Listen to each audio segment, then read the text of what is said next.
In Serenity Springs, Texas, they knew her as the Queen. For 50 years, her undisputed kingdom was the Vance Legacy Rose Garden, a breathtaking expanse of color and perfume. Every sunrise found her on the gravel paths her husband Arthur had laid, the air thick with the scent of the peace roses he'd planted for their first anniversary, and the sweet perfume of the Queen Elizabeth bushes lining the southern wall. The garden, the townspeople always said, was the story of a perfect love, a living testament built by a devoted man for his cherished wife.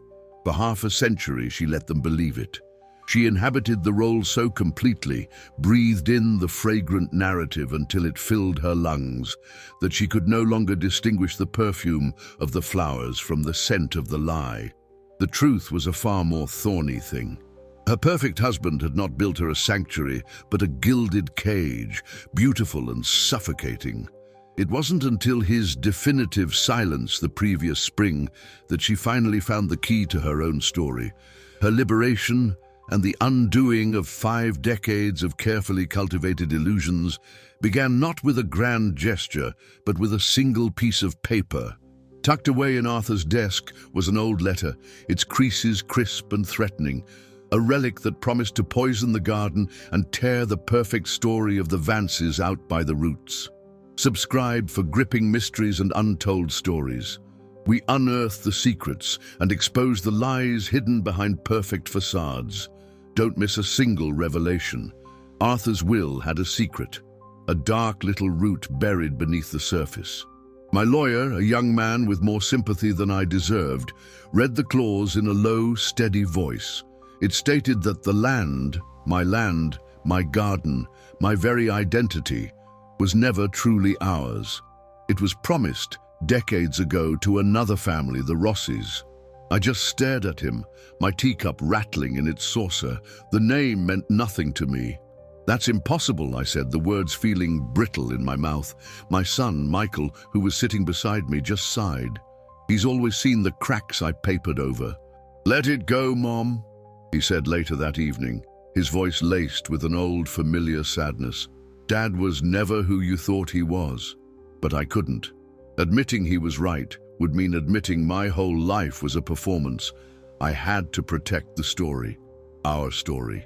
That night, sleep was a distant country I couldn't reach. I walked through the silent house, my hand trailing over the furniture Arthur and I had chosen, each piece a landmark in our shared history. I ended up in the garden, the cool night air a balm on my feverish skin. Under the moonlight, the roses we'd planted on our 10th anniversary were silver ghosts. I remembered his hands, caked with soil, as he'd shown me how to settle the roots. "It needs a strong foundation, Eleanor," he'd said, his smile so easy. "Everything does." How could the man who spoke of strong foundations build our entire life on a lie? The lawyer had to be wrong. Michael, lost in his own grief, was mistaken.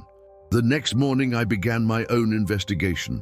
I would find proof that this Rossi business was a clerical error, a phantom from some forgotten legal document. I started in Arthur's study, a place that had always been his sanctuary, filled with the scent of old paper and leather. In the bottom drawer of his heavy oak desk, beneath a stack of tax returns, I found a small, black leather address book. His meticulous script filled the pages. My heart hammered against my ribs as I flipped to the R's, and there it was. Rossi, not a first name, just the surname, followed by an address in the old industrial part of town, a place we had no reason to ever visit. Staring at his handwriting, so familiar and yet suddenly so alien, the teacup began to rattle in my memory. This wasn't a mistake, this was a destination. The news of the will's contents spread through Serenity Springs like a blight. The Town Historical Society, smelling a scandal, became suddenly very interested in the provenance of Eleanor's land. Her old rival, Clara, who had always regarded her roses with a mixture of admiration and envy, was now at the forefront of the charge, her voice dripping with a concern that was anything but genuine. "For the sake of historical accuracy, Eleanor," she had said at the market, patting Eleanor's arm in that condescending way of hers. Friends who once admired her garden now crossed the street to avoid her. Their polite smiles vanished. Her pride, a brittle thing she had long worn like armor, would not allow for such public humiliation. That garden was Arthur. It was them. And so, Eleanor walked into the upside-down world of legal battles, a place where memories are cross-examined and love is reduced to clauses and conditions. It was time to meet the other side of this story. The first encounter with Matteo Rossi unfolded in the suffocating confines of her lawyer's office, a room that smelled of old paper and unresolved disputes. He was the living embodiment of a past she had only heard about in whispers from Arthur, the grandson of the woman her late husband had supposedly wronged.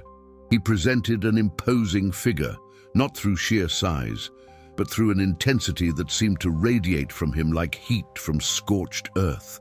A deep-seated and patient anger simmered in his dark eyes, and the soil from his work was permanently embedded under his fingernails, a testament to a life spent in communion with the land.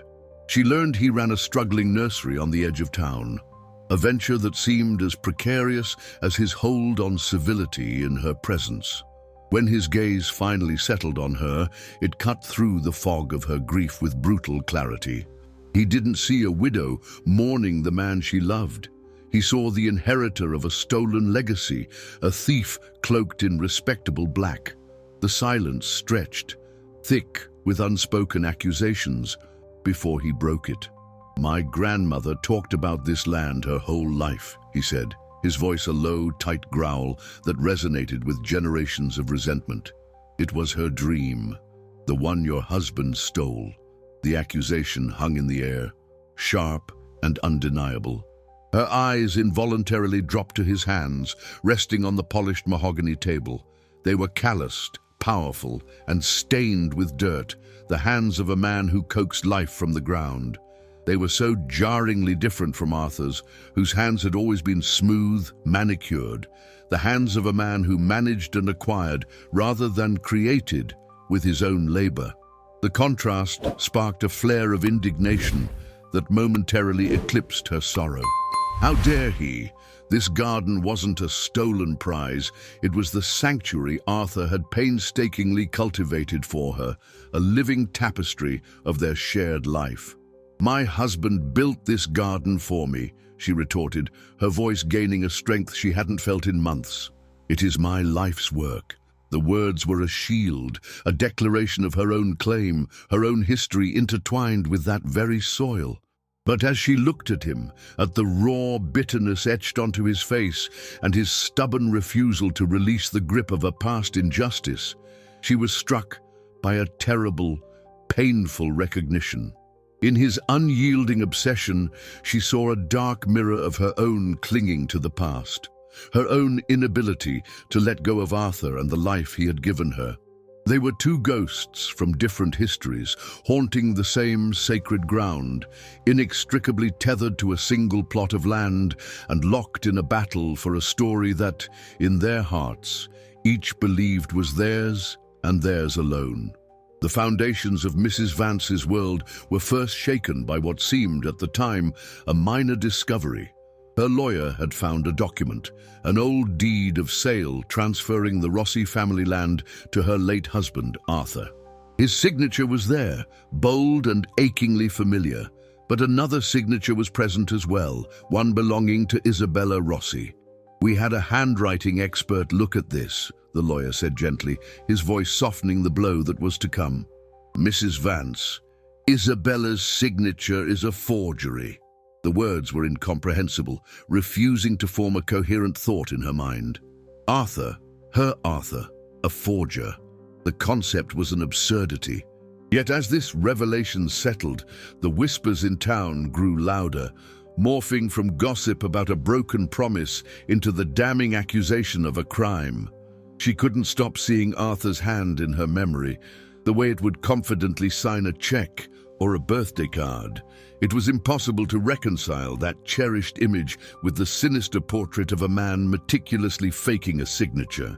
This wasn't a mistake or an oversight, it was a conscious wrong choice, a dark path he had taken 50 years ago and one she was only now, after a lifetime, stumbling upon. A few days later, seeking an escape from the oppressive silence of her house, she found herself driving past the Rossi nursery. Her gaze fell upon Matteo, who stood over a row of rose bushes with his shoulders slumped in defeat. One bush, in particular, was ravaged by black spot, its leaves yellowed and dying.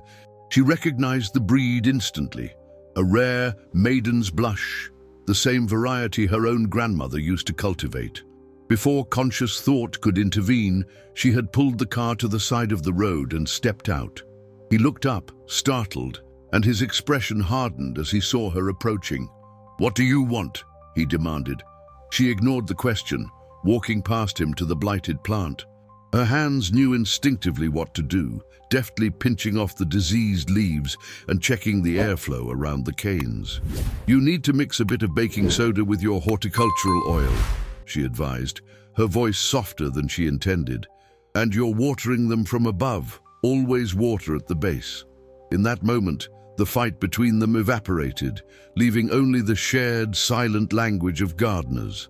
It was a small victory, a fragile truce, a single perfect bloom in a dying field. The fragile moment of grace she had briefly savored proved to be ephemeral, shattering like glass. The peace was torn away when Clara and the Historical Society acquired a copy of the forged deed. They didn't simply present it as evidence. They wielded it as a weapon, brandishing it throughout the town like a triumphant banner in a parade of shame. Whispers followed her in the market, and friendly faces now averted their gazes. The public humiliation was a constant, suffocating pressure, an unbearable weight on her already weary spirit.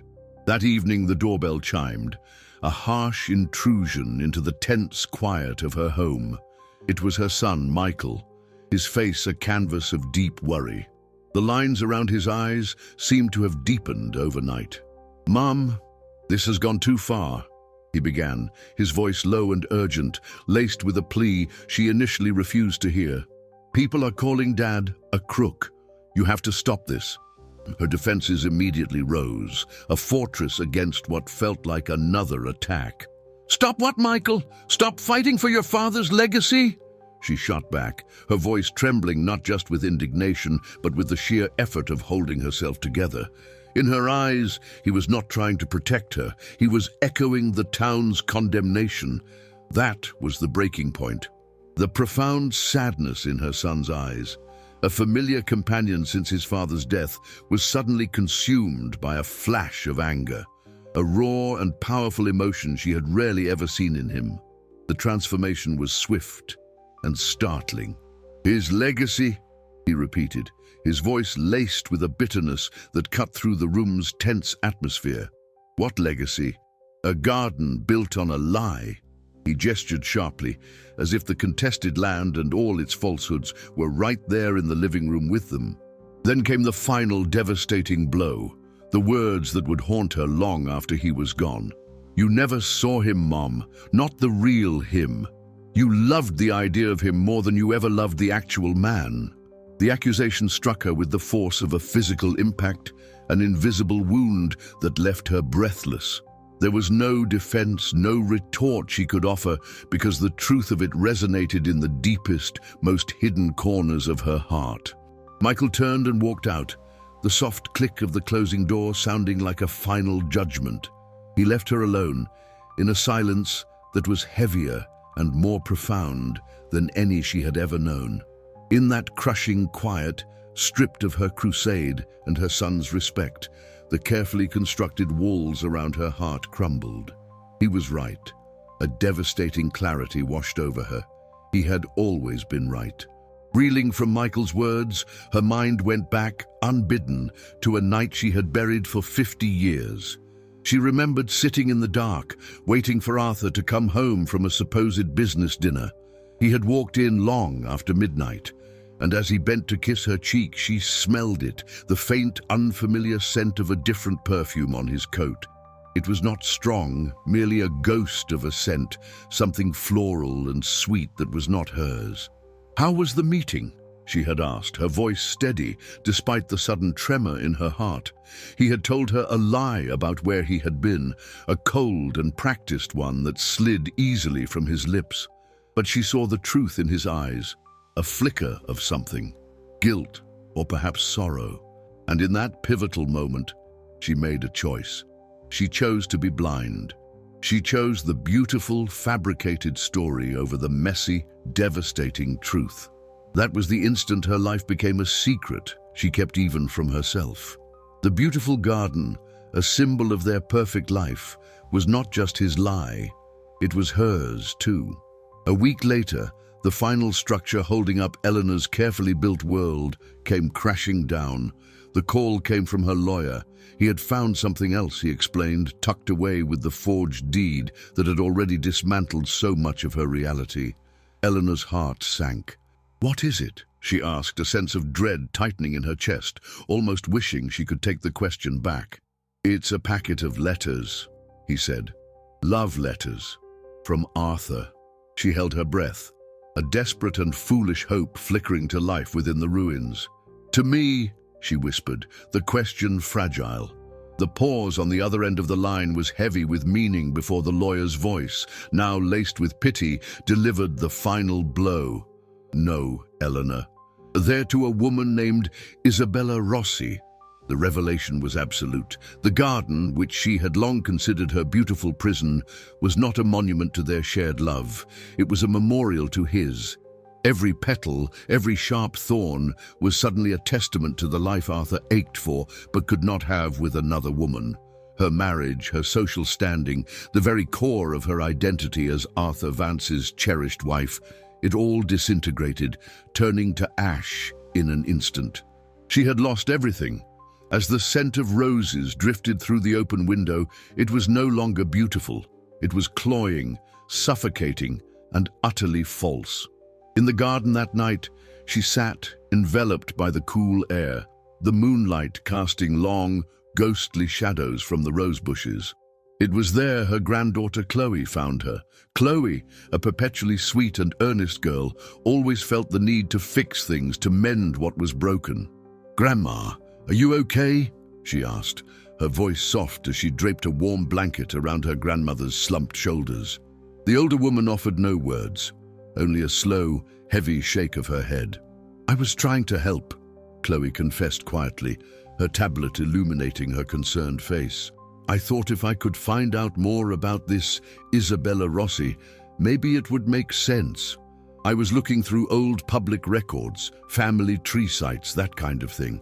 For weeks, the girl had dedicated herself to this private investigation, a hopeful quest for a legal loophole that might somehow reverse their misfortune. Her grandmother, however, had paid it no mind, too deeply submerged in her own private storm of sorrow to notice. Now, as she looked at Chloe, her mind was a barren landscape, a complete and utter blank. The girl's innocent search for answers, born from a desire to help, was about to unearth a truth far more devastating than any legal document could ever reveal. With her brow furrowed in deep concentration, Chloe swiped through a collection of digital files on her tablet, the cool light of the screen illuminating her focused expression. She looked up at Eleanor, who sat opposite, nursing a cup of tea that had long gone cold. "The public archives have finally digitized some of the old town photos," Chloe explained, a note of triumph in her voice. "I was digging through the mid-century collection and found one from the annual town picnic, about 50 years ago. You have to see this. Look." Chloe turned the screen toward Eleanor. The image that filled it was old and faded, its colors muted by the relentless passage of time. Yet the figures within were vibrant with life. A young Arthur, impossibly handsome and radiating the easy charm that had first captured Eleanor's heart, stood smiling broadly. His arm was wrapped securely, possessively, around a laughing woman with a cascade of dark, wavy hair that the wind had caught just so. Her head was thrown back in pure, unadulterated joy. This must be the mysterious Isabella Rossi. Chloe said softly. Her academic curiosity piqued.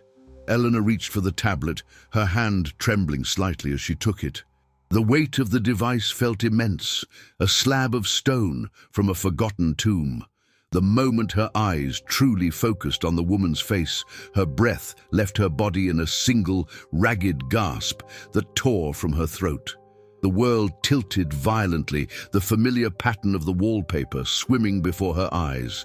Every sound in the room, the ticking clock, the distant traffic, Chloe's expectant silence, faded away into an oppressive void, replaced by the deafening roar of blood rushing in her ears.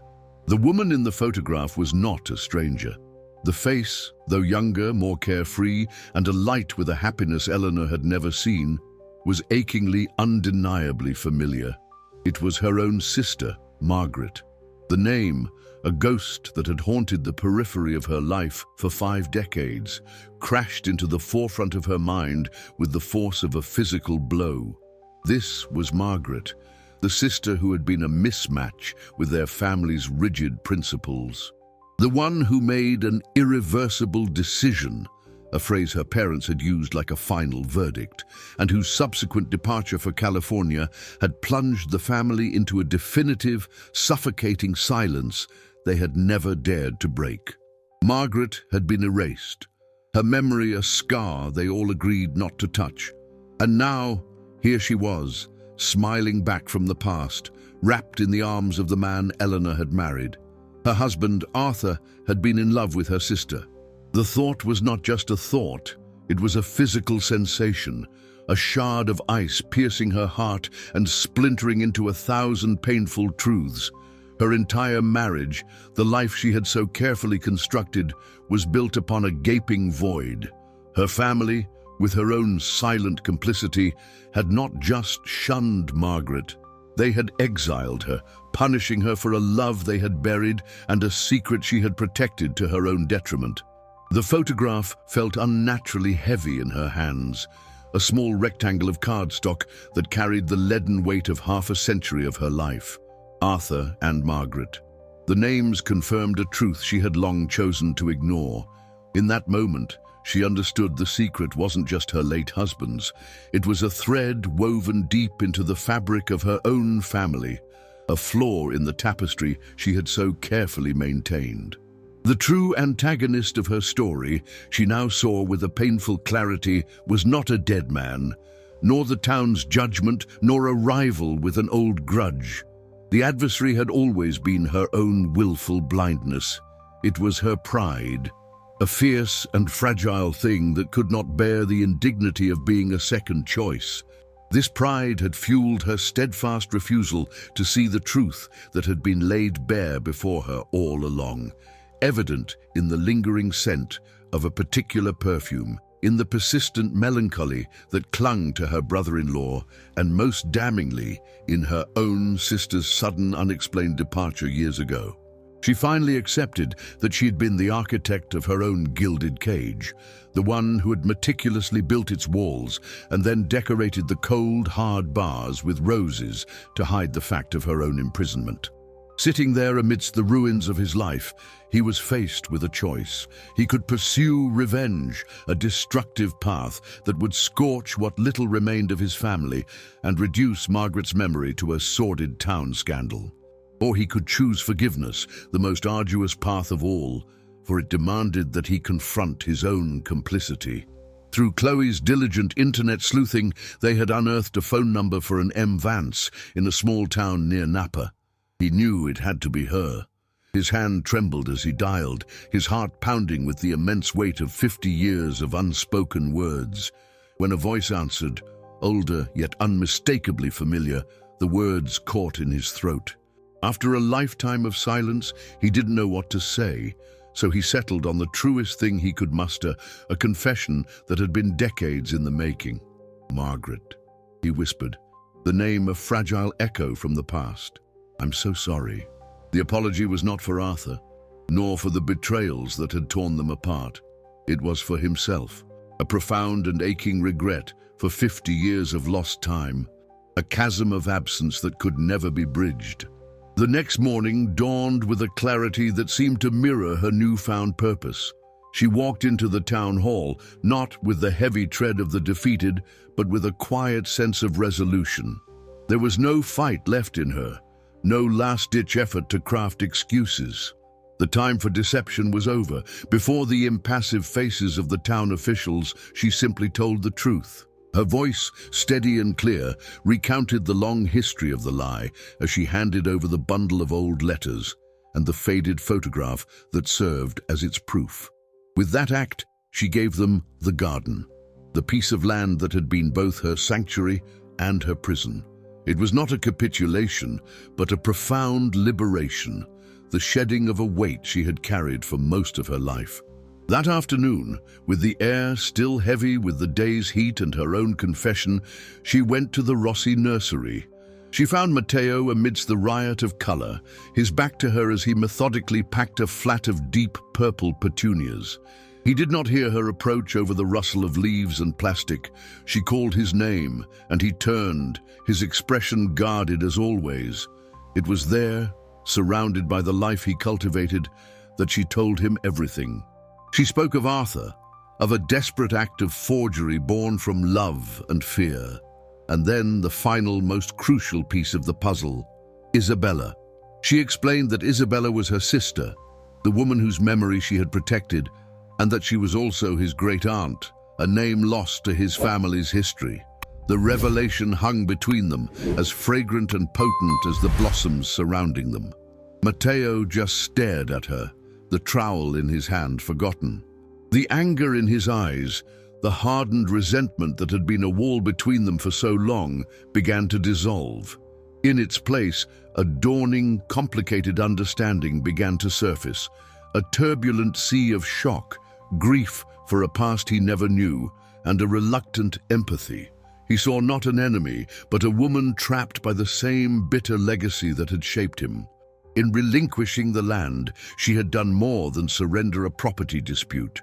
She had finally broken the invisible chain that had tethered both their families to the bitterness of the past. The long, inherited fight was finally over. The sign at the wrought iron gate no longer reads Vance Legacy Garden, a name that carried the weight of a curated private history and the pressure of perfection. Now it warmly welcomes all to the Serenity Springs Memorial Garden, a name chosen to reflect its new purpose as a place of shared peace and public healing. The once exclusive grounds, once a monument to a single family's flawless image, have been reborn. At the heart of this transformation is an unlikely partnership. The garden's longtime keeper now manages the grounds alongside her great-nephew, Matteo. Their collaboration is a graceful dance between tradition and innovation, a living testament to continuity and change. Matteo, with his youthful energy and passion for ecological balance, introduces the latest principles of sustainable horticulture, revitalizing the soil with organic compost and planting native species to attract pollinators. In turn, she shares her decades of accumulated wisdom, an intimate, almost spiritual knowledge of the old roses her late husband Arthur had planted. She knows their unique temperaments, the precise way to prune them to encourage a profusion of fragrant blooms, and the quiet stories held within each petal.